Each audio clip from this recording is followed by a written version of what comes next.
নমস্কার বন্ধুরা, আশা করি আপনারা সবাই ভালো আছেন। আপনাদের সাথে সাথে আমিও ভালো আছি।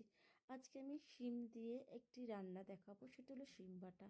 শীতের সময় শিমটাকে ভালোই লাগে খেতে। আমি আজকে শিমটাকে বাটা করেছিলাম।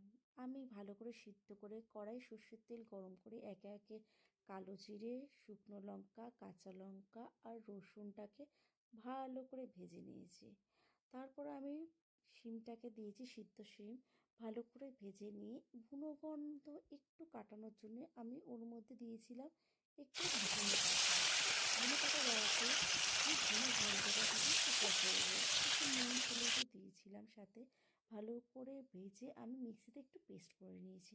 এই পেস্ট করার পরও হালকা একটু বুনো গন্ধ থেকেই যায়, সেটা কাটানোর জন্য পুনরায় আমি গরম করেছি সর্ষের তেল করে আমি ভালো করে শিম বাটাটাকে ভেজে নিয়েছি।